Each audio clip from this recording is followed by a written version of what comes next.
everyone, and welcome to round 17's clash between your very own West Coast Eagles and the Swan Districts Football Club. Coming to you live from Steel Blue Oval. We certainly appreciate you joining the coverage this afternoon, which is of course brought to you by Diploma Plumbing. For all your plumbing needs, head to diplomaplumbing.com.au, and of course thanks also to Hungry Jack's.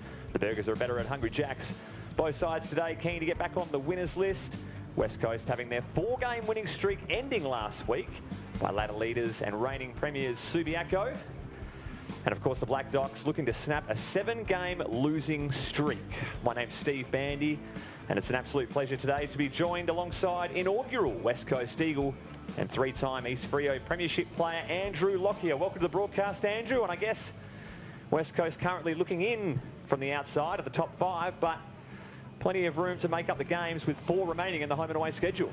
Yeah, good afternoon, Stephen. Thanks for inviting me along. Yeah, it's going to be an interesting game today. I think from a West Coast point of view, I think they were really competitive last week against the Subiaco side. However, today I think they'll be too strong for Swan Districts. And a few familiar faces, I guess, coming back to this West Coast lineup. Run us through just a couple of notable changes, if you don't mind. Well, coming into the side, obviously Mark Hutchings coming in for his first game of the year, coming back from a hamstring injury. Braden Ainsworth last week, I think he was one of the emergencies and didn't play, so it'd be great to see him. And obviously, I don't know who else we've got coming into the side today, but yeah, it's been those couple of inclusions will be good for the West Coast Eagles. I think West Coast will be looking to get some reparations from the last time they played here, which was all the way back in round 7 of the WAFL competition, going down by a total of 14 points on that day. It was Jared Cameron who starred with the boot for the Eagles, with 4 for himself, as we see Luke Webster, the senior coach of the Eagles team, just having a couple of last-minute words with his midfield. Some supreme quality there. Braden Ainsworth, Xavier O'Neill returning to the lineup after a hip injury. Matt Allen been in good form, and Mark Hutchings, Hamish Brayshaw rounding out that group. As we take a look at the WAFL ladder, halfway through, I guess, round 17 in West Coast, results pending. And I guess a little bit of percentage away from entering that top 5 from West Perth, and Swan Districts we see languishing a bit down the bottom, Andrew. Yeah, look, I think from a West Coast point of view, they're probably one of the big improvers, and if they get into the top 5, I think them and Clem are probably going to be probably the serious challenges to Subiaco, just from the playing point of view and also who they got available. Swan Districts obviously haven't had a great season this year. They've been haven't won too many games, and obviously they're blooding a lot of young players today for the future. So I expect West Coast to win quite comfortably at the end of the day. They have indeed 12 league debutants for Swan Districts in 2019. A remarkable effort, but probably explains a little bit as to the reason for being quite down low on the ladder thus far. It's going to be interesting today. I see that Fraser McGuinness isn't playing today, so it'll be interesting to see how they structure up forward with the West Coast. Last week they had Brooksby mainly playing full forward last week, and also Vardy down there. So yeah, it'll be interesting to see how they line up today. Of course, Drew Petrie not available for this game. He's headed home back to Melbourne. Some suggested after going undefeated with his 4-game winning streak, 1 loss against the Lions, he quickly packed bags and went home, but I don't think that was the case. No, look, Drew, it's great for the young players from the West Coast Eagles to have someone of Drew's quality being able to play down back and also do some coaching on field, which I reckon is a great idea. And the education that he's given the young blokes like Josh Rotham, for his education as he goes forward, would be sensational. We see Fraser McInnes laid out to this game, and with Brady Gray still with 1 game remaining for his suspension, we see Fisher taking the captain's mantle today, a previous captain of the Kingsley Footy Club. Good opportunity for, as I see Brady Gray just staring inside the window from the commentary box, really creeping me out, on cue as I'm calling his name. But as we see Fisher commanding the huddle in his first captain's appearance today. Well, good luck to the young man. Hopefully he takes it on. No, I think it's great that West Coast given all these young guys from the amateur leagues and country leagues being given them a go to play at the highest level. With a couple of big bodies out in McInnes and Petrie, it's good to see Category B rookie Patrick Bynes playing his 2nd game of the year for the West Coast Eagles. A supreme basketball background, had the offer to go play a bit of college, but chose to have a run at some AFL football. Hasn't played since round 1 of the WAFL competition. Had a scratch match last week against the Subiaco Football Club. So very excited to see Big Paddy back out there. So we see players getting into position now. Nathan Vardy going to be a key to this West Coast Eagles team today. We are lucky enough to be joined by West Coast Eagles AFLW star recruit Dana Hooker-Downs at the boundary side. Hopefully she can interject with some information as the game wears on. Umpire just waiting for the majority of players to take their position here at Steel Blue Oval. Good conditions thus far, Andrew. Likelihood of it staying this way. What are your thoughts? Well, coming from the coast, I could see there's a lot of dark clouds there. So I think later in the game, well, I think we'll get a couple of showers here. So it'll be good at the start, but a bit wet at the end. Umpire set to begin proceedings here for round 17 of the WAFL action. West Coast Eagles up against Swan Districts. Both ruckmen stay down in this competition. Brayshaw with the first clearance of the game. Pumps it inside 50. Archie back with the flight. Ball up for grabs. Good pick up there from Swan Districts. Little chip from Fulgrave. Not taken by Turner. Had a runner in pass. Good pressure there from Brayshaw. Umpires played holding the ball. Quality tackle sticking early on for Hamish Brayshaw. Little feed to Watson on the outside. Just wants to send it long. Hot spot, top of the square. Pack flies, Williams from behind, but the ball trickles over and out. Obviously, from a Swan District's point of view, they must be really worried about West Coast's height because they've sent young Corey Gold down to play in the back line, where he usually plays up forward. Dangerous position for Swan District. Keegan Brooksby up against Blakely in the ruck. Puts it down. Riggio in best position. And Hutchings escorts him over the boundary line. Mark Hutchings, one of 3 Premiership Eagles taking the field today. Alongside Liam Duggan, of course, Nathan Vardy. Gee, that boundary throw-in's drifted a fair way. As if on cue, Hutchings to Mutimer around the corner. Good position there from Reid. Just tremendous body strength. And the North Beach amateur will line up for the first score of the afternoon.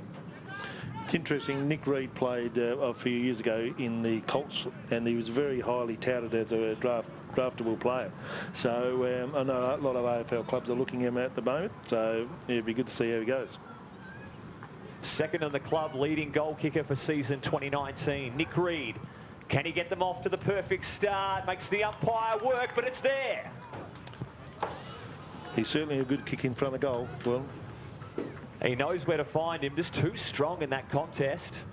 Good work from Kurt Mutimer to get a long, deep entry from a snap round the body. So we see a replay, courtesy of Diploma Plumbing. And Nick Reid certainly been quite a find for this West Coast Eagles outfit.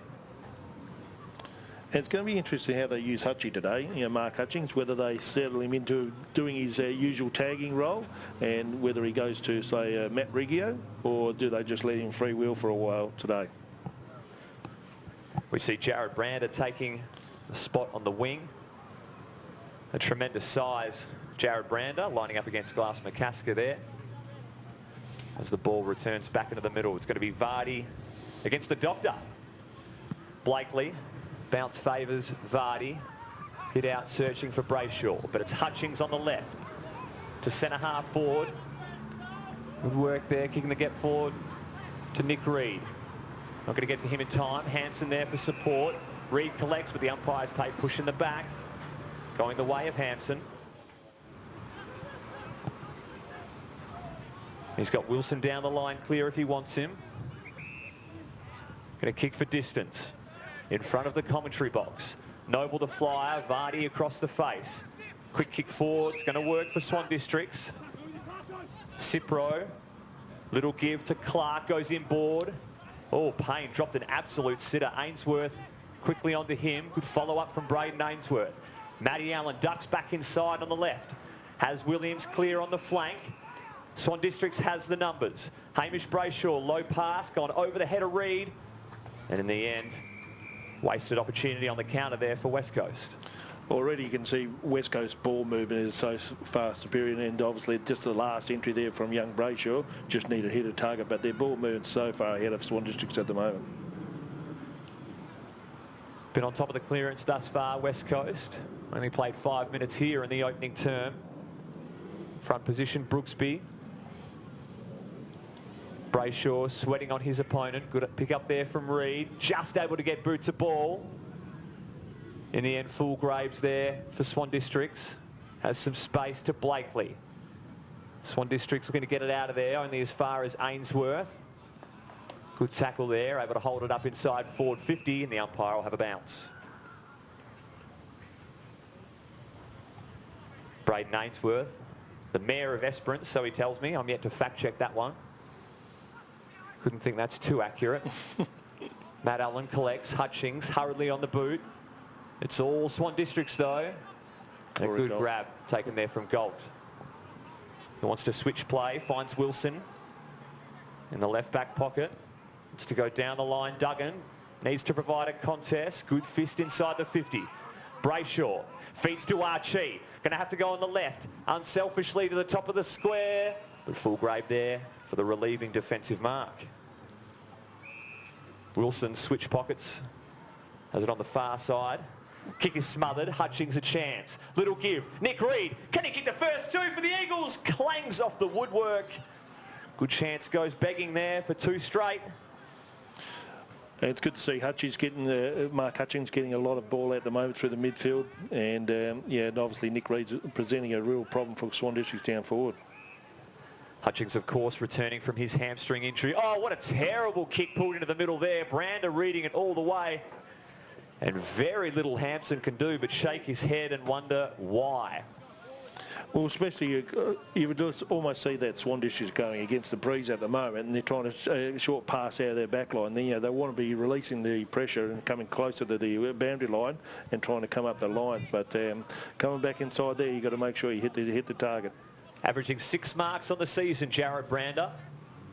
A chance for his first of the afternoon. Swinging back. Perfect kick there. A good start here from the West Coast Eagles. They're 2-1. Swan Districts yet to get out of the gate.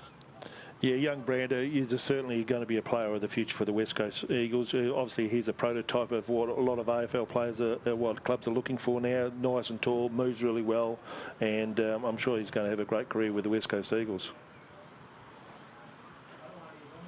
Really seems he can field a multitude of different positions on the ground, Jared Brander. Yeah.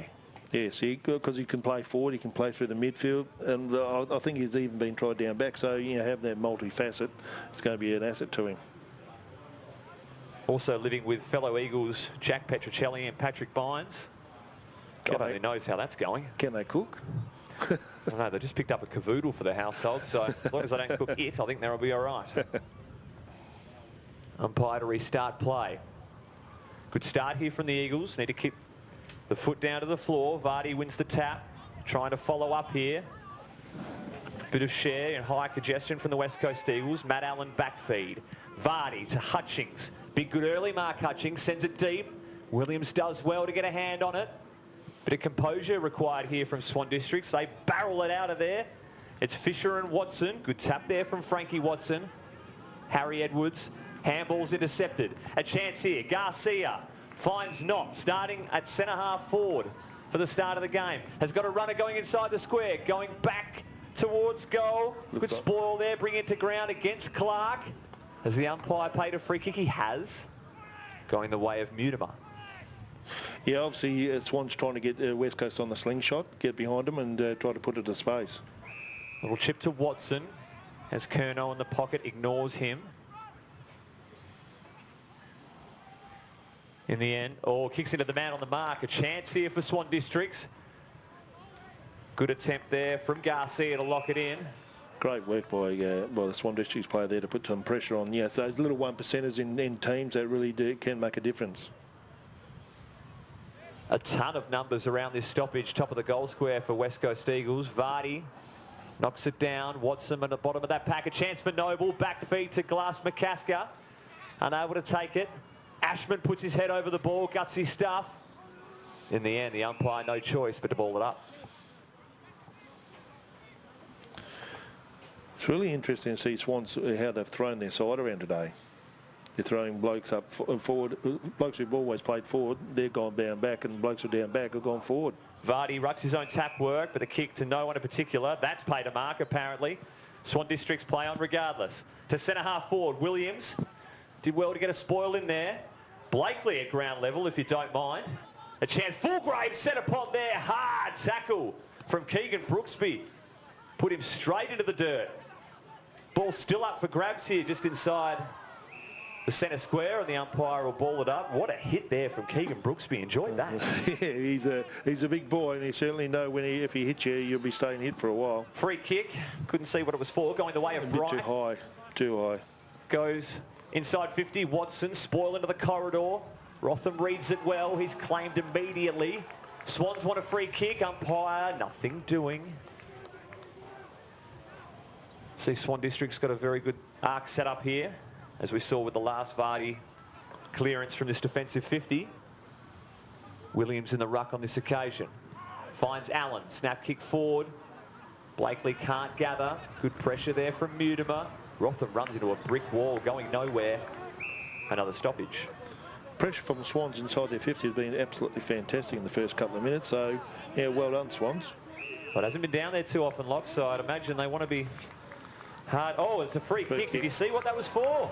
Well, I don't know whether he just before the bounce down, there was a bit of manhandling going on, and young Dylan Smith from Swan Districts now is going to have a shot on goal. Yeah, maybe a bit high. Geez, that's a tiggy touch. Wow. This would be a much needed goal, I guess, to at least put themselves on the scoreboard as far as Swan Districts are concerned. Dylan Smith with the shot. Gets very close to the man on the mark, but it swings back nicely. Swan Districts have their first. Interesting, young Dylan Smith played state 18s in the 2015, and as a 17-year-old was touted as probably one of the top 5 kids in Australia. But go away football, he's been away for a couple of years, so now he's back playing footy again, playing Swan Districts, and good on him.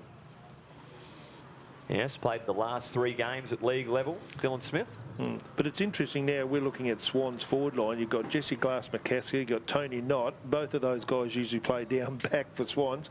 They're up forward. You've got Corey Gold and Fulgrave, who usually play in the forward line, and now playing down back. So maybe it's one of those days where the backmen play down back and the forwards play up forward for a while, and then they swap over. I think you're right. Noble was in the centre square for the first bounce. Now we've got Howard in there, a prominent defender. Yeah. Really are throwing it around today, the Black Ducks. Ball back in the middle. Good leap there from Williams. But it's all Swan Districts. Howlett feeds Beck onto the left. Mutimer pushes his man in front of him. Clever tap. Back to Curnow. Here's Xavier O'Neill. Feeds to Mutimer. Kick a little short of Archie, but it's still going to work out. Finds Archie. Sorry, this is Chaz Flint. Chaz Flint, yeah. Flint looking for Archie, as if on cue. Well read there from Brander. Has a man loose in the middle. He spotted him. It's O'Neill. And he wants to go immediately. Has Curnow on the outside. Kicks for distance. To Nick Reed. Good take. Good ball movement, West Coast. They worked it out in the end. They're giving Nick Reed way too much space. Way too much space. And well done by Jared Brander. I thought his kick through the middle there. Open up the play was great. Joe O'Neill almost got himself into some trouble there, but good talk to let him know that had someone on his hammer, and they did have the extra number on the outside. It did work. Nick Reed. He's scored 1-1 so far in this quarter. Chance to make it 2 from about 40 out. He's pushed it across the face. Lucky to score in the end, Nick Reed.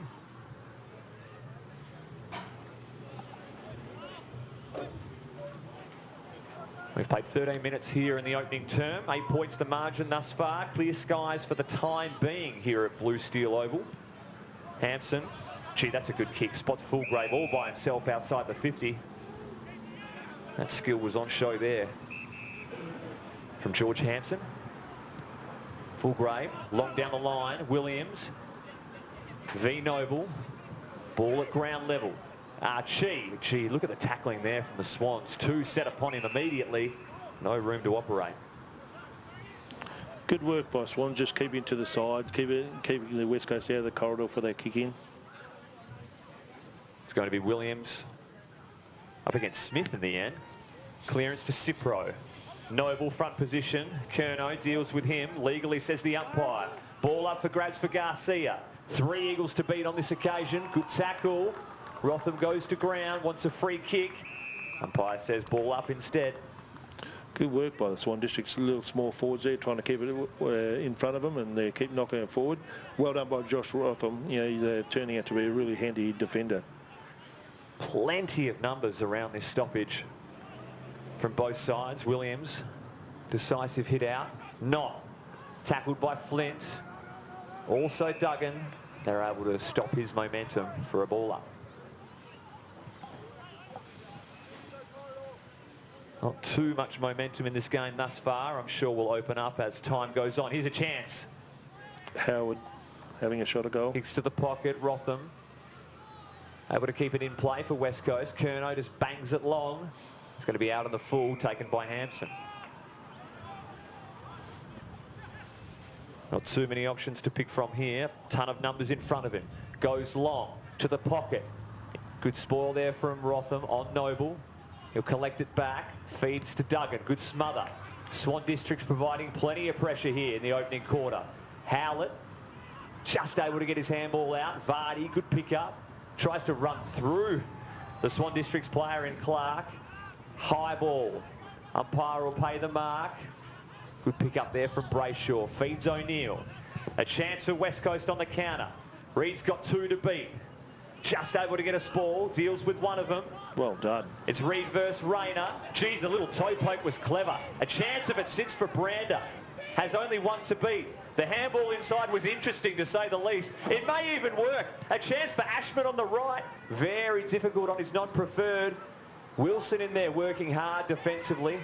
And they're able to clear somehow from that Swan Districts. Goal. Short to the pocket. Gee, they were under the pump there. Absolutely. And well done by Nick Reed. You know, to fight 2 of them there coming forward. Beck to Payne. Goes across the face to Hampson. Good spoil there from Rebillard. Sends it out of play for West Coast. Good play by, as I said, by Nick Reed. He had 2 blokes to beat. He brought it to the ground, kept it, moved it forward, waited for the cavalry to come and help out, and Brandy got there just in time. And just unlucky they didn't score from that forte. Brooksby. Seems that Smith is doing the backup ruck work for Swan Districts today. Turner. Little give. Good pressure there from West Coast. Flint can't handle it. Turner coming through the pack. Cipro to Riggio. Very little room to move for Swan Districts, but they're able to have an outside runner here. This is Payne. Short deliberate kick down the line. It's a beauty. Finds Clark. And they're moving it quickly here, Swan Districts. Loose man at half forward. This is Howlett. Needs to wait for some cavalry to arrive. A few tick leads on offer. Nothing long. He goes in that direction. Good spoil there from Shin, but he's gone to ground. A chance here for Noble. Hard footed be one. Duggan put his head over it. A chance here for Swan Districts. On the left foot snap. What a goal from Jackson Beck. What a great goal. Well, and it seems like we've got a West Coast player down here. And it looks like we've got a serious injury, maybe. It's Liam Duggan struggling to get to his feet. Ankle, I think. Let's hope it's over. Nothing major. What a shame that would be for Liam Duggan in his return game of footy. Gee, that's a horrible sight. He's missed a month with a high ankle sprain. His last waffle game was round 3 of 2017. And you'd hate for it to be a similar type injury. We'll get an update as soon as possible. But great play by Swan Districts there. You know, he kicked it long. Noble made a great contest against 2 or 3 guys. Kept it forward, and then the young fella come in and a great snap on goal. Certainly in the running for the Diploma Plumbing goal of the day, that one off the left boot from Beck, but Liam Duggan in absolutely no hurry to get off the field here at all. No, he was touching his knee at this, so hopefully he hasn't done anything structural to his knee. Geez, you feel for him. You know exactly how much hard work is involved in coming back from an injury, even a month, 2 weeks, whatever the time is. Yeah. One of the better blokes around the footy club too. We look forward to getting some kind of update, but from Dana Hooker down on boundary, but looks quite dejected at this point, is Liam Duggan. Swan Districts making the most of the opportunity. 2 straight. Good tap there from Vardy. Straight to Archie. How's the handball? Oh, fantastic. On point to O'Neill. Ducks back on the left boot. Ainsworth bounces off his chest. Hamish Brayshaw extracting that beautifully. Archie with the left-hand handball. That is pretty as it gets. Hutchings tries to burst through a tackle. In the end, Swan District's tackling is on point thus far in the first quarter. Their pressure's been outstanding. Outstanding. Just 2 points the difference. Played just a tick under 20 minutes here in the opening term. The rain has stayed away thus far. Let's hope it remains that way. Turner, left foot scrubbing clearance. Watson on the end of it. Drives it inside 50. Binds with the spoil. Little dribble kick forward. Bounces over the head of Keegan Brooksby. A hard tack to follow with his 200 centimetres. Hackett. He's beset upon by 2 West Coast players there. Somehow finds Blakely. And they're able to get out of trouble here through the handball. This is Howard running through the middle. Finds Cipro. Back to Howard. Wants to give immediately to Clark. Inside 50. Howlett out the back. Just getting a step on Mutimer there. A hard one to defend. But Swan Districts lining up for their 3rd goal of the quarter. How good was the run from behind from the Swan Districts? Their support from behind was absolutely fantastic. They had 4 or 5 players there, one handball, give it out to the runners, kicked it long, and it ended up with Mitch Howell inside. You know, it was a fantastic bit of play here. Howard goes on, kick it over the top. Howard run into Mitch Howell. It runs into open space. Shot from about 40 out. Originally from the East Perth alignment. Yes. Mitchell Howlett. Lining up, he sprayed that one to the right. Ooh. Tried to come back, but it's not there. The first blemish on the scorecard for Swan Districts. 2-1-13 to 2-2-14 West Coast.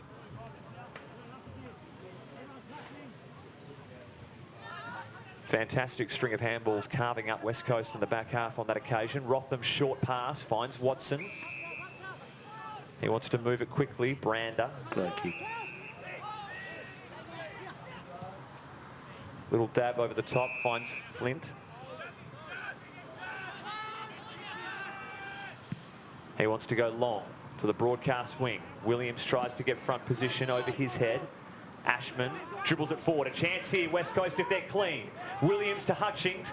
Has Allen on his preferred. Vardy wants it long. Will he send it in that direction? Lowers the eyes. Almost hits Ainsworth. Just a fumble at the wrong time. Almost a spectacular bit of play there from West Coast, but in the end, Wilson able to find Riggio. And Swan Districts also wanting to move this ball quickly. The shank is going to work, but it's dropped in the end from Bright. Curnow can't stick the tackle. Well done from Reed. Hard footy to be won at this point. Brayshaw, little give back to the ruckman. Williams sends it to the pocket. Great use of the body there from Archie. Fantastic use of the body, wasn't it? Yeah, bodied up on his guy, got him out of the position and over the top. But great work inside here. Big Williams here, great work from such a big guy. Hamish Brayshaw, great handball, and obviously good finish off to Archie. Very deft touch little handball from Brayshaw. Not too many ruckmen that could have handled it at knee level. No, that's exactly right. Brodie Grundy, maybe. Archie, 45-degree angle, deliberate drop punt, holding its line, it's there. Yes, well done. Great finish there from Archie, and West Coast able to snap the 2-goal run from Swan Districts. So if we're just looking at the stats at the moment, you're looking at Hutchings, he's got 7, Archie's got 6, Brayshaw's got 6, and Matthew Allen, Xavier Neal and Nicholas Reid all with 5 each. So a good spread of players. For Swan Districts, full grade down back has got 6, Mitch Howlett up forward has had 5, and then a string of 4s from there.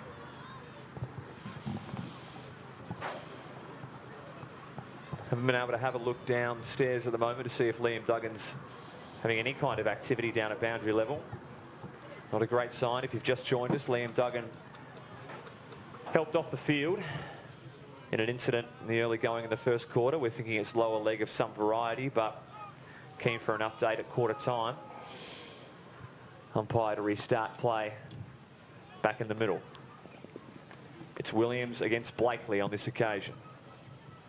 Good jump from Williams. Blakely stays down. Tough footy to be won. West Coast prevail. Brander sidestepping himself on that occasion. Puts Curnow under the pump, but handles it well. Watson goes back to retrieve it. Long ball. Gee, look at West Coast numbers here. Hutchings or Archie, raffle it, boys. Little kick to the pocket, and Reid had about 10 metres on his opponent. Takes the easy mark inside 50. So what's his shot number 4 for the quarter on? So, yeah, if he kicks this, he's had a fantastic open 2 of the quarters. Francis Watson, quality long ball there. Spotted it. Had to go across the face of goal to find him, but a couple of West Coast players to pick from, and Nick Reid has been the live wire of this quarter. Coming in for an attempted second goal. He's going to hook it, and he hasn't made the most of it again. 1-2 in the opening quarter for Nick Reid. Yeah, he's been one of West Coast's most productive forwards, and he liked his energy. He certainly has got on the end of it. Swans might have to look to see if they can shut him down for a while. Sunshine bathing Blue Steel overall at this point. Let's hope it remains. Wilson receives the Hampson handball. Thumps it long down the line, but it's out of play. Much to Noble's chagrin. Gives it back to Flint. He's going to drive it inside 50. Oh, how's this? Ashman almost in best position there. Wilson reads it better. Floating handball over the top to Cipro. A long ball to the wing, 2v1. Edwards with the spoil, but well picked up there from Garcia. Attempted to give back to him. Bit sloppy in the end from Swan Districts. Edwards puts his head over it. Unable to claim it. Gee, they're sloppy in there from both sides on that occasion. Garcia, handball to 3 Swans. Glass McCasker. Little back feed. Puts Noble under the puck. Good tackle there from Rotham. Lined him up. Knew it was coming as soon as that handball was floated over the top. Rotham put him in his sights. Yeah, one thing about Josh Rotham, he has got great closing speed. Wonderful tackle there. Throw up just in front of the commentary box. Good tackle there from Cipro. Allen ain't able to get the disposal out. Umpire circling, and he will pay holding the ball. Just restricted one arm, and that was enough to get the most of Matty Allen. Umpire saying enough of that, boys. Can't see it on screen. That was a tremendous tackle there from Cipro. He'll take it just in front of the broadcast wing. The switch is on for Wilson, but he ignores that.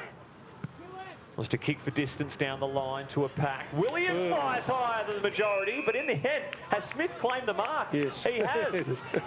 Williams with the better fly. Smith takes it. Goes into the pocket. Good spoil there, Braden Ainsworth. The winger playing some fantastic defence there. Have a look at this one. How's the hops? He's he's nicked it from him. He is nicked it, and then the umpire's caught a... God. Work that out.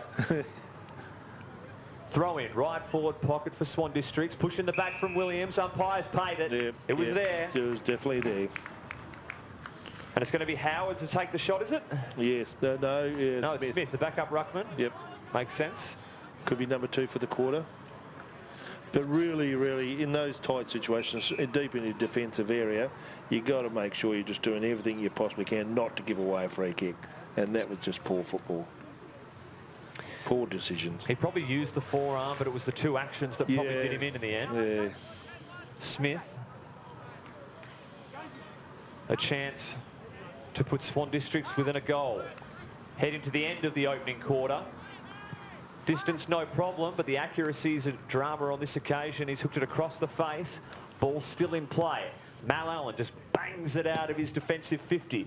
2v2. Vardy can't take it cleanly. Payne, little back feed. Glass McCasker was hesitant to get toward it. Allen's collected it once again, but the handball from Branders, a little bit of a blind one. Short pass inside. Easy pickings there from Swan Districts. Careless from West Coast. West Coast use of the ball at the moment is being rushed, and it's unlike what I've seen from West Coast in the last few weeks, is that they've been very precise with their ball movement, very clean, and at the moment they're really being rushed, and Swans have done a great job to put so much pressure on. The 2-time best and fairest winner, 2015 and 16, lining up for a shot on the siren of quarter time. Kick, set, sail. His teammates like it. Look at him converge. Swan Districts, the last to strike in the opening quarter. great quarter by Swan Districts. I think they did a fantastic job. Obviously kicking against a bit of a breeze here, and the thing that I've noticed is that their pressure's been really good around the ball. Their run from behind and their willingness to share the ball around has been outstanding. So a great quarter by Swan Districts. And what I've noticed too is that they've really thrown their side around. Blokes are playing in different positions. Just saw then Glass McCasker playing on the wing. You've got Knock playing up forward. You've got Corey Galt playing down back. You've got Alex Howard playing as a tall midfielder. So they're certainly throwing things around. So it's probably put West Coast off a bit right at the start. We're going to quality contest here at Steel Blue Oval for round 17 of the WAFL action. Stream courtesy of Diploma Plumbing. And of course, Hungry Jacks, 3-3-21 to 3-1-19. Swan Districts making the most of their opportunities up forward. West Coast a little bit wasteful, but certainly had the majority of play in their forward half. As we look at some of the opening quarter highlights, Nick Reid was everywhere. Accuracy, the only concern for the first-year West Coast Waffle Eagle. As we see a poorly shaped kick and Jared Brander taking the most of his opportunity, putting through one of 3 opening goals for West Coast. Dylan Smith certainly providing an impact for Swan Districts with his not only backup ruck work but goal sense also. And this play here from West Coast very well sorted out. Curnow, long ball, and of course Reid reading it all the way.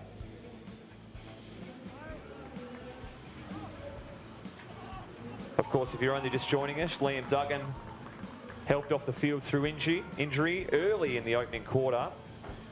We're looking to talk to Dana Hooker at quarter time for hopefully a bit of an update as to how he is travelling.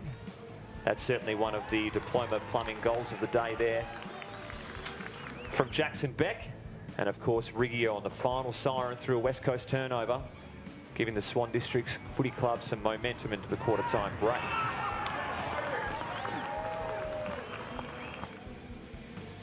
We'll run through the major stat getters for the opening quarter in a minute as we see big Nick Natanui helping out with the West Coast Eagles ruck and midfield combination, talking with past teammate Eric McKenzie and of course injured vice-captain Brady Gray.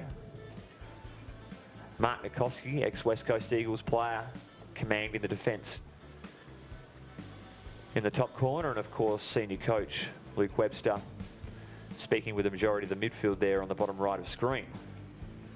Andrew Lockyer, can you run us through some of the major stat getters for the opening quarter? So for West Coast, Mark Hutchings has got 9. He's had 6 kicks, 3 handballs, 1 mark.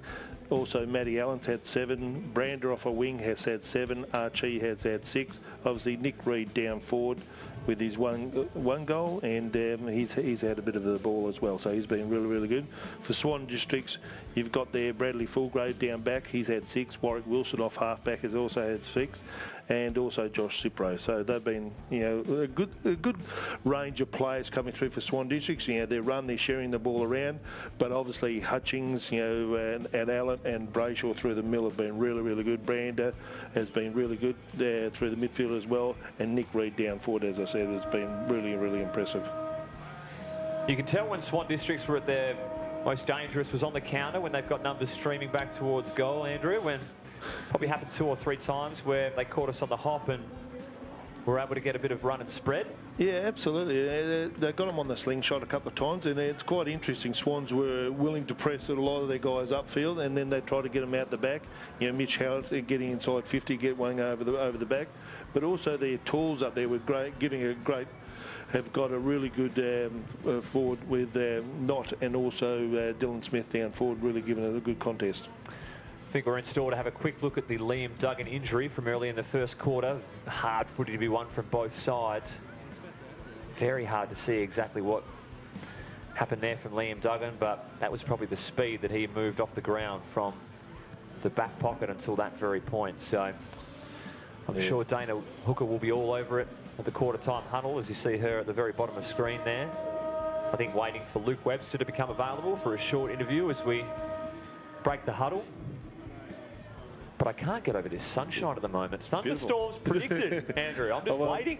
We're just looking outside our broadcast facility here at the moment, and she is a bit black over in the west at the moment. So I think just after half-time we're going to get some rain. Full-time scores around the AFL. Western Sydney Giants 12-11-83 and an nail-biter against the Swans 12-9-81. So a very close game and a good comeback for Swans to no avail. And over at the Docklands, Port Adelaide taking Essendon to the sword, 19-12-126 to 9-13-67. That's an absolute belting. That is good. Yeah, that is an absolute belting. Liam Duggar's just in front of us walking off, and it looks like he's got his bandaged left thigh, so maybe it's a thigh injury that he got. I don't think he's going to continue for the game. And we have Dana Hooker boundary side for the afternoon. Eagles AFLW recruit. Dana, what's happening down there? Thanks, Steve. Yeah, joined by Luke Webster on the boundary just after the quarter-time huddle. Very tight game, Luke. What was the message to the boys so far? Oh, look, we wanted to keep focusing on the things we came in with around our team defence and our ball movement. And I thought the boys did that really well throughout that quarter. The times that they probably got through, or the times were a little bit slow to get our defensive actions into place. So we talked about getting that right, and hopefully that'll create some more forward-half turnovers for us and get some more scoring results. Yeah, most definitely. It looked like an interesting setup out there. Swans had thrown the magnets to start with, some of their half-backs playing half-forward. How do you counteract that, or do you just go away with your own structures? Oh, look, we had some little matchups that we wanted to look at, but again, Pickers has obviously thrown their team around to have a look at a few guys in different spots. We'll just keep focusing on what we can do and then manage it across the day and see if any guys pop up. Mark Hutchings started really well for the boys, playing in the midfield. Are we expecting him to play more of a tagging role, which he's accustomed to at AFL level? Oh, I think at some stage we might look at that.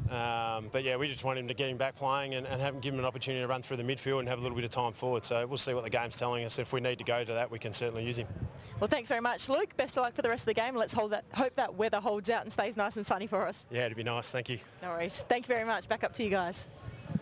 Thank you, Dana, and of course West Coast Eagles coach Luke Webster, very appreciative of his time coming off the back of the huddle. It's a fair set of staircase to climb to get back into the coaching box, so appreciate him having to hustle right back up before the start of play.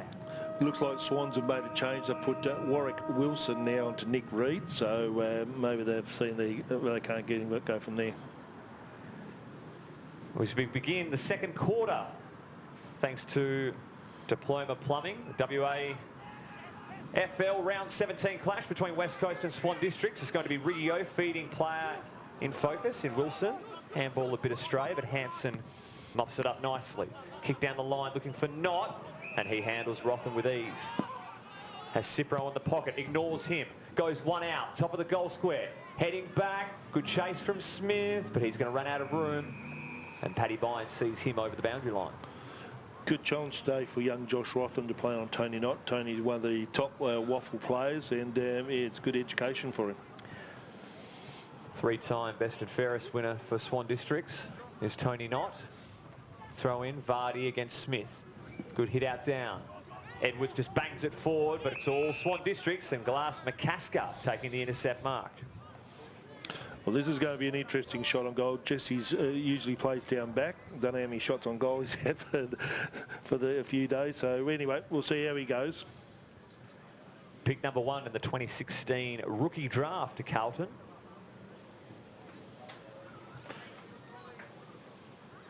He's going to line up, probably strike it from just on the paint of the 50 on this occasion. A chance for Swan Districts to get their perfect start here in the second quarter. He waltzes in. Going to have to get a fair ride. It's hanging it out to the right a tad, and it's just stayed right at the big stick. He has kicked a total of 1 goal, so well picked. Couldn't add to it on that occasion. Rotham goes for a bit of a wander outside the square. Hutchings, great use of the body there from Mark Hutchings. Moves it quickly to the skipper of the day in Fisher.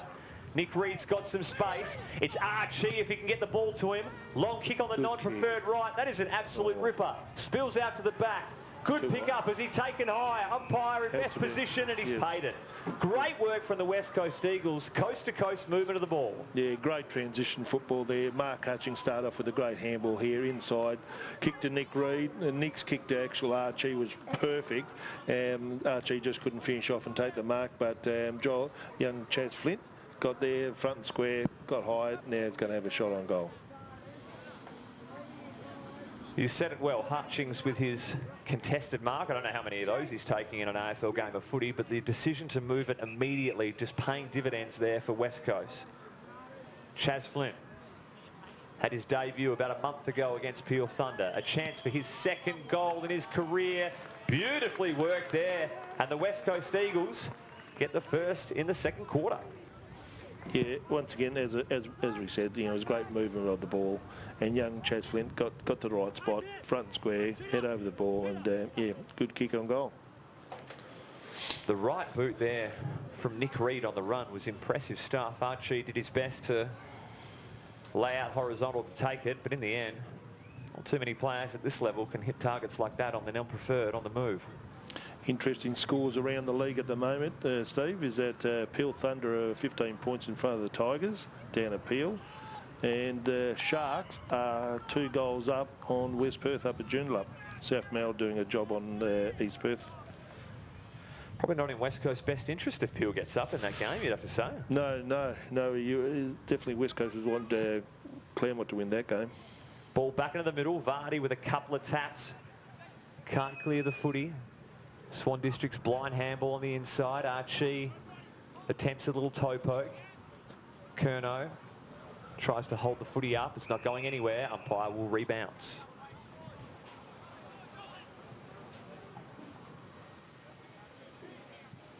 Vardy back at it again. Clear hit out. Well sharked by O'Neill, but he's claimed. Hampson can't get the kick out. Well this is Brander. Little give inside to O'Neill. Short pass to centre half forward to Rebillard. Good follow-up tackle there from Rebillard. And he makes sure the ball is going nowhere. First time I've seen Xavier O'Neill play, and wearing the famous number 24, and he's been really, really good. Really impressive. Returning obviously from his hip injury. Oh, a couple of Swan Districts barrelling into each other there. That was a bit of comedy. Xavier O'Neill, of course, out of the Oakley Chargers, along with Eagles teammates Andrew Gaff and Luke Shuey. I'm sure they're bonding over that almost weekly. Oh, quality work there from Cipro, just shirking the Brander tackle. Has a bounce. Moves past Fisher with ease. Long ball. Smith in best position. He's got a couple of teammates inside forward 50. Have a look at the run on the outside from Hampson. He'll have a leap at this. Oh, he was in best position. Great mark. Great sprint. Had to work from about 60 metres out to get to that contest, and the kick was precise.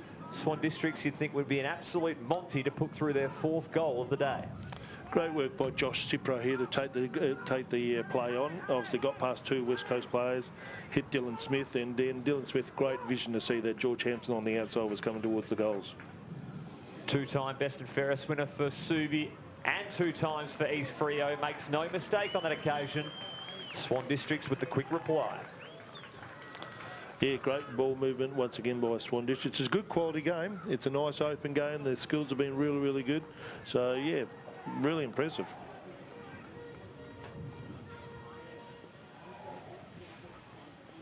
Dylan Smith, I think he's playing pretty well up forward for the Swan Districts. That was a tremendous kick. West Coast really had their opponents covered on that occasion. The only loose option, I guess, was Hampson, and the kick spot onto that lead. Well, it's interesting. Hampton's actually playing half-back. So he, obviously, whoever the forward was didn't go with him, and obviously he ran into a position where he was unattended. Big Nathan Vardy set to begin proceedings in the centre bounce here for West Coast. He's joined by Hutchings, O'Neill and Brayshaw. Bounce eludes them both, but he calls play on for a split second. He'll have it back. Pretty hard to get forward spin on a centre bounce. You know, Luke Shuey's probably the best at the club for it. He could have a career in umpiring when he's done. A tremendous hit out there from Vardy, but Brayshaw's collected immediately. Swans read it from the get-go. Blakely's handball over the top to Howlett. Feed inside. Glass McCasker to Clark. Kick to full forward. Fisher's one out. Good contest against Howard. Ball trickles into the pocket. Howard back feed. Oh, this is clever. A little backwards kick from Beck finds Payne on this occasion. The distance will test him. He's kicking with the breeze though. Hampson on the outside wants it. Gee, they teased it inside. Beck's got about 10-metre radius from any West Coast opponent around him on that occasion. Well, I think Mitch then sized up there he was going to kick long, so all the West Coast guys sagged off thinking it was going to go long, and then straight up the middle they hit up a lead up. I think you're dead right. Having Hampson on the outside and the little play on was the worst thing that could have happened for West Coast defence. They forgot about their opponents and predicted the long ball. Beck coming in for his second goal. On the left, he's pushed it right though. Rotham takes it over the line. Let off there for West Coast. That locks up the scores here at Blue Steel Oval. This stream courtesy of Diploma Plumbing and of course Hungry Jacks. Without them, this kind of service certainly couldn't exist for our West Coast fans out there. Long ball down the line, goes at the back of the pack. A couple of West Coast runners onto it if it can stay in. Brayshaw on the left, pumps it forward, but it's all Swan Districts, and Galt takes an easy chest mark. Oh, dangerous switch. Brander in best position, almost tailor-made for him. Vardy streaming back toward goal. They've got a couple of options. In short, geez, it was meant for Reid. But in the end, Rayner chopped it off beautifully, and Swans now a chance. They've got plenty of numbers forward. Howlett goes wide. Payne handballs to absolutely no one in particular. Somehow he got it back. Into the pocket, Knott has a couple to beat. Ball goes out the back. A chance here. This is Bright. This is going to be one of his better attempts of the day, and he's made a meal of it. Really impressed with how Swans really are assisting each other, really backing each other up. You know, their hands have been really, really good inside. Watson was in a bit of a hurry to move that one. In the end, he's hooked it, gone out of play. I'm sure Luke Webster won't be happy at the moment with the ball movement. Payne puts it at the hot spot. The Flyers, but it's all Howard on this occasion. Takes it almost uncontested. Going to be a slight angle, but very close to goal for Swan Districts. It's interesting what Swans are doing with their they're not playing a zone, they're just going one for one all over the ground. So, you know, a lot of clubs these days are, you know, applying a zone and trying to keep it inside 50. They're just going one-on-one all over the ground. It's causing West Coast a few issues at the moment. Alex Bright, the 145-game veteran for Swan Districts. He's kicked it skinny though, right all the way. And the solitary point is exactly Swan Districts' lead 10 minutes into the second quarter. Rotham charges out of fullback, sees something he likes, but probably didn't get great connection. Curnow with a double take. He's claimed it and he'll take it.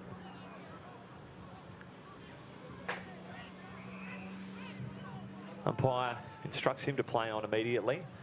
He kicks to a host of players. Vardy flies, can't take it. Good spoil from Swan Districts. Howlett feeds Payne. Long down the line, over the entire pack. Good pick up there from Rotham. Almost just charging towards the boundary line, and a stoppage, a win for West Coast. Swan District's getting on top here in the last couple of minutes. I think, Andrew? Absolutely, absolutely. Their midfield's starting to impress. I was just thinking that we haven't seen too much of Ainsworth this quarter. Matty Allen hasn't got much of the ball, and Mark Hutchings also hasn't had much of the ball. Williams outbodies his ruckman, but can't get a hit out. Snap kick forwards for Swan Districts, 2v1. Good spoil there from Watson. Keeps it out of Knott's grasp and through for a behind. Rotham goes immediately looking for Flint. It's a quality hit out. Archie's the next in line. The ball doesn't do him any favours, but what a pick up. O'Neill back to Flint. Got good dash in the middle. Lowers the eyes, but absolutely sets up Ashman on that occasion. Good one-hand pick up from Hutchings, but they've turned it over here, West Coast. Rayner feeds Wilson, and that kick is, oh, that's a good attempt there from Curnow, but in the end, Howlett hangs on. He's got a couple loose on the flank. Knott presents well. Or is he going to pay 50 against Rotham here? This would be costly. No. Not on this occasion. Turner lets him know. Plays on. This is Hackett. Oh, that's a quality kick from Hackett. Gave Watson no chance, but he spilled an absolute sitter. Good turn there from Watson. Tries to get out of trouble. Cipro works well. This is Ireland.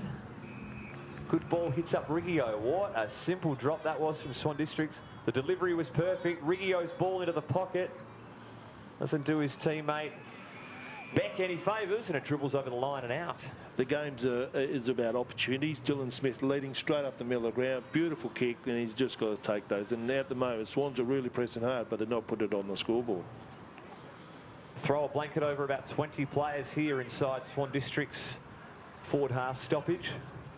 Umpire throws it back into play. Curnow gives Turner no room to operate. Watson tries hard for that clearance. Desperate tackle there from Howard. Locks up Fisher. And we'll do it all over again. We've got Dana Hooker on the boundary line. Dana. Yeah, thanks, Thumper. Just having a look over to the West Coast interchange bench, and we see Liam Duggan. He's actually iced up his left knee and he's sitting on the bench there, so I highly doubt he'll be taking any further part in today's game. It is good to see that it's not his ankle that he had his syndesmosis injury previously on, but unfortunate that he won't be taking any further part in today's game. You were bang on the money there, Locks, with the knee injury. Well picked from up here. Yeah, hopefully it's nothing too serious, because he's such a good player for the main side. We see the injury again. Almost just a bang of knee on that occasion. Looked like he'd left one that made contact and will take no further part, it seems, at this point. Ice always the killer for athletes at this level. Fisher running out of room there in the left back pocket for West Coast. I think the majority of this quarter is being played in Swan District's forward half, Locks. Yeah, look, I was just thinking then that Swans have probably been really satisfied with what they've done so far, but probably disappointed that they haven't taken the opportunity, because we've got a bit of rain coming over our right shoulders at the moment, and if they could put the score on the board, they could put this game out of whack. Oh, high tackle there from Paddy Bynes, and it's going to be an easy shot on goal from Aidan Clark. Both teams coming in to remonstrate. That's about as high a tackle as you can ever see at this competition. Bailey Williams is basically getting stripped out there on the oval. Players coming in to stick up for Paddy Bynes in his second game at the top level. Careless tackle, but Swan Districts taking exception. I think they've gone on and paid an easy kick from Swan Districts as the fighting is spilling over to all corners of the ground. Swan Districts took full advantage, kicking one of the easier goals. And Bailey Williams looking like some kind of USC blood sport at the moment. Yeah, it was a bit crude, but obviously well done with Swans kicking that goal and putting it onto the scoreboard, but they probably need to kick another 2 or 3, because if they can get 3 or 4 goals in front with a bit of rain coming, it will make it interesting for the West Coast. Certainly making the most of their time on top here, Swan Districts. Now gone out to an 8-point lead. Played about 15 minutes here in the second quarter. Couldn't tell you who the goal kicker was amongst the fracas, but it was Aidan Clark. One of the easiest ones he'll kick for the day. Yeah. West Coast just need to go back to winning this ball at the contest, get a bit of composure out of half-back as well. Plenty of improvement to be had, but they're certainly capable. Got to stem this flow of Swan District's momentum. Blakely v Vardy, no clear winner. Hutchings working hard at ground level, as he so does. See, Hutchings has only had 1 possession this quarter. Braden Ainsworth for the whole game's had 1 possession. Just have a look. There's flooding numbers at this stoppage, Swan Districts, and getting them on out the back into space. Holding on, says the umpire. It's going West Coast way. Be a Bronx cheer, I think, if this was a West Coast home game, but very little of those in season 2019 of the WAFL competition. Curnow, short ball, finds Hutchings. Ignores the Allen lead inside there. Not too many options. Searching for the ruckman down the line. It's Archie and Vardy. Hampson reads it off the pack to Howlett. Back to Hampson. The switch is on. Brandon needs to turn and make a contest here. Can't on this occasion. It's Fulgrave. He kicks it to space. It's an absolute shocking kick. Can't sit for Glass McCasker.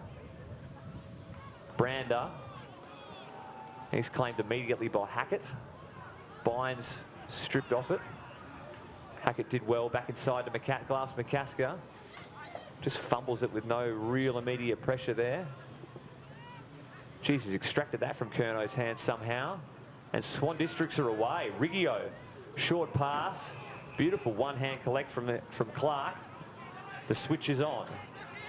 A chance here for Beck. Short ball to Knott, just outside 50. Does have a bit of breeze his way. Not too many options inside the arc. As Beck running around the outside, that's ignored. Has he got it from here, you think, Locks? Tony's a really, really good kick. He's got some real depth, and obviously, if he puts it out to the right-hand side of the goalpost, of the main goalpost, he could be an opportunity. I reckon he's got it in him. Just the 2 AFL games, of course, for the West Coast Eagles. Long-time serving Swan Districts champion. Not that far. Not on that occasion. Sends it across the face. Clever tap from Curnow. Gives it to Vardy. Oh, what a collect there from Cipro. And while it might make the blooper reel on some shows, that is actually a great intercept possession. And kicks one of the easier goals of his career. Well, and what Nathan's got to do is keep his cool, because obviously they've got into him after the goal for his indiscretions, and what they don't want to do is give away another free kick. Gee, that's spectacular reflexes there from Cipro. Not only did he get a hand on it, but to collect. I know, fantastic. Are they getting another shot on goal here? Yep. Exactly what I said. You've called it. They needed to keep their cool. Now they're going to get another shot on goal. It's going to be Aidan Clark for possibly his second goal of the quarter, if indeed he booted the second last goal from the last scuffle between both sides. And this would be a costly blow for the West Coast Eagles. Comes in, makes no mistake, and Swan Districts 2 goals in about 20 seconds. It's unravelling a little bit here from West Coast. Yes, not good signs at the moment. They need to have a few cool heads out there. Got the likes of Hutchings and that need to take control. But Swans really have taken control through the midfield. Their midfield pressure's been really good. Aidan Clark, who's kicked the last 2 goals, he's getting a bit of ball through the midfield through here. And Cipro's getting a lot of the ball. Jesse Turner's starting to get a bit of the ball. As we see a bit of the hustle and bustle that took place. I'm just trying to see what exactly the free kick was for. Edwards involved there. Basically, Eagles just sticking up for teammates, but I don't think the infraction... I reckon it was an Edwards threw him to the ground. So they've played the free kick for that. Well, it's costly. 2 inside 30 seconds, and just like that, Swan Districts out to a 20-point lead after West Coast held sway at quarter time by a couple of points. Certainly got a bit of ground to make up, but plenty of time remaining in this contest. Ainsworth with Archie in the centre bounce. Williams provides a tackle on Turner, but he escapes it. Little dribble kick. Heading towards the broadcast side wing. Curnow in front position, but 3 Swan Districts players there. This could be holding the ball. In the end, the umpire gives him a little bit of slack. Did well there. 3 Black Ducks circling. I think that's a massive win for West Coast. Yes. Yep. Very little play inside West Coast forward half in this second quarter. A couple of Swan Districts players collide. Howlett went to ground. Good handball there from Curnow. Ainsworth sloppy. Can't find Allen. Good tackling pressure, and West Coast win it back. Here's a chance. Flint has very little to kick to. Just has to go long and hope that Reed can get back. And in the end, a quality take by Rayner. But no West Coast player had ground on the goal side there, so the long kick probably not the best option. Swan Districts, Hackett drops what he should have taken from a little handball received there. Here's a chance. Well, played free kick to Swan Districts. Nick remonstrating, but Hackett, I think, just dealt after the tackle there, as you see on screen. By Nick Reed, yep. Cipro, of course, kicking the second last goal. Certainly up there for the Diploma Plumbing goal of the day from his reflexes. Howlett takes it uncontested inside the centre square. Short kick, Swan Districts moving the ball decisively, not in a hurry. And West Coast unable to man their opponents here in the forward 50, and Noble, as simple as you like, taking one about 25 out, slight angle. Been really impressed with Swan District's movement of the ball. They got through the middle of the ground there. Noble led on an angle. Nice kick up. Not knew immediately that they had numbers in forward 50 that weren't being checked, and quality work from the ex-West Coast Eagle to pinpoint the pass. And it's interesting, like Cipro through the midfield for Swan Districts has had 10 so far. Payne's had 10. So they're really sharing the ball around. They've got a lot of really good contributors at the moment. Braden Noble, Swan District's leading goal kicker in 2019, only adds to it on this occasion. And they're on a fair roll here, the Black Ducks. The Liam Balloons out to 26 points in the second quarter. Well, from the stats, you would think that Mark Hutchins has only touched it twice this quarter. Ainsworth has got it once. Brander has only had it twice. Matty Allen's had it once. So you've got a number. All of a sudden, you're taking out your run, your usage through the midfield. You're not giving enough supply to your forwards. And, so I think there needs to be some readjustment at half-time. Looks like West Coast now have gone with a really small forward line. Their tallest player is Nathan Vardy, and then they've got obviously 5 other small players inside their forwards. Well, they've hardly got it down there this quarter, and when they have, the delivery hasn't favoured the forwards, so needs to be one at the source and get some better delivery to their targets inside 50. Blakely does well. Solo clearance from the ruck to centre-half back, but Fisher reads it best for West Coast. Oh, the dangerous pass. Well read there from Noble. Rotham taken high. Umpire says play on. In the end, a stoppage. Probably best case scenario from what could have happened, but that's an easy switch kick that could be hit up there for West Coast. Needed to go quicker. Yeah, he looked at it, looked again, and then decided to kick. By that time, Noble closed the space. Williams against Knight in the ruck on this occasion. Great trap there from Ainsworth. Good handball, releases Ashman. Didn't do Mutimer any favours, but he collects to Watson. Just kicks it blindly to the wing. The race is on. Rayner against Reed. Oh, sits for the North Beach product. Here's a chance. He's got Rebillard. Needs to lay a Shepherd and does. Can Reed hit a target inside forward 50? Just one to go to. Vardy on a lead, and that's quality work there from West Coast. Yeah. They had players out the back. They got them on the slingshot out the back, and Nick Reed, great kick to Nathan Vardy. Tough kick from here, but you've got to think Swan Districts have had 9 scoring shots this quarter, and West Coast, this would be the toughest if you compared them to all 9 of theirs. Into the wind, 45-degree angle. He's pushed it across the face, and it's all Swan Districts to help it over the boundary line for a throw-in.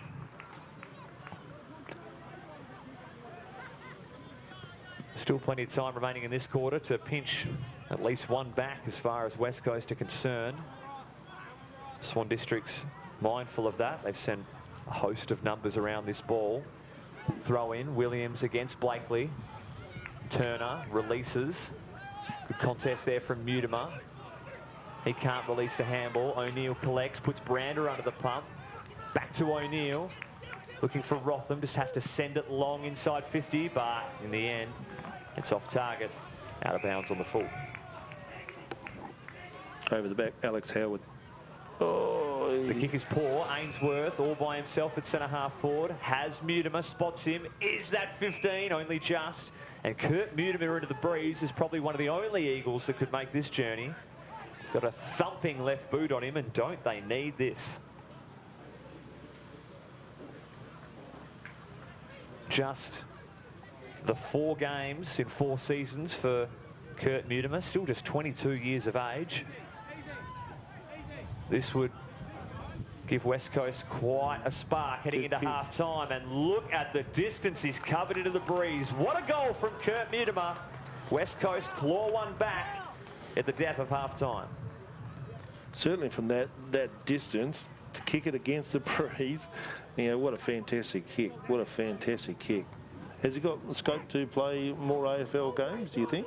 That's a hard one. He's had a predominant, he's had a definite shift to the back line for West Coast this season, and as you'd know, West Coast defence is pretty strong, almost as strong as it's ever been. You're dropping Francis Watson to make way for Shannon Hearn, and Francis Watson didn't do a hell of a lot wrong in his 2 AFL games, let me tell you. It's not a bad problem to have. Who do we drop out for Shannon Hearn to come back? Correct. So when he did make his AFL appearance in those 4 games, Kurt Mutimer, it was more of a high half forward or forward pocket. So a complete shift of role, but certainly holding his own at this level, just waiting for a chance. Ball back into the middle. That bounces an absolute Barry Crocker, and we'll have it again. And if West Coast can just pinch another one at the stroke of half-time, at the moment 20-point deficit in favour of Swan Districts. Cipro with a clearance. He's been good this half for Swan Districts. Mutimer just shoved his opponent in the back, but the umpire saw little of it, so let's play it on. Brayshaw on the left, looking for Ainsworth, but in the end, over and out from the boundary line. The crowd on the hill were calling for a deliberate out of bounds then, but it's a bit harsh there with this, especially with this breeze. They often have some interesting suggestions over there at the can bar. Not that one, but on the far side. Normally gets quite vocal and rowdy. A good place to watch footy here at Blue Steel Oval. Archie tries to burst through the pack, but he's claimed. Williams fighting for the footy hard in there, as to his Archie, back for his second attempt. Bit of rugby scrum at the moment with Swan Districts prevail. Hackett, bit untidy. Able to get the handball out. Cipro again, inside 50. Here's trouble for West Coast. Noble provides a contest for Swan Districts. Look at the 4 players from West Coast back on the defensive goal side. They can't handle it, goes out of play. Really impressive. Swan Districts moving the ball close in. Their hands are very, very good. Hackett's handball then to Cipro was fantastic to getting through into open space. Remember when Sunshine was bathed in the field, Locks? Yeah. How long ago was that? That's a distant memory now. Williams front position. Smith did well from behind. Gould's claimed immediately. Howlett tries to be creative. Bright is claimed by a couple of West Coast Eagles. They send him over the line. Oh, in fact, it's a free kick. If they paid that high, has the second tackler come in high, I wonder, on that occasion? It would have to be. It was hard to pick up from with the naked eye what was going on. Alex Bright take his best effort from this. Top of the goal square. Need to rush it over here. West Coast off the volley. What an amazing goal there from Hampson. His second of the quarter. And that was as sublime as you like. Certainly a contender for today's Diploma Plumbing goal of the day. Wouldn't mind seeing this on replay, but that is an absolute stinger. A free kick given, unnecessary as it gets, off the pack. And he's come from nowhere, George Hampson. Once again, George Hampson's playing half back. So obviously floating, got a licence to float and go down forward whenever he thinks. And yeah, he's kicked 2 goals this quarter. That hurts West Coast. 26 points now the margin. We've played just under 30 minutes, so not much time remaining, although Swan Districts have piled on a fair few goals this quarter, 6 to be precise, to West Coast 2.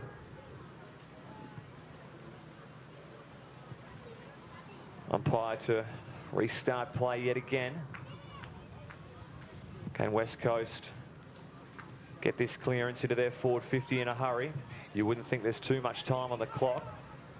It's all Swan Districts with Howlett. Sends it inside 50, and that goal from Hampson would have had to have been within about 10 seconds of that siren. That hurts. And a dominant quarter from the Black Ducks sends them firmly on top here in the second term. And overall the game, 9-5 to 5-3, 26 points.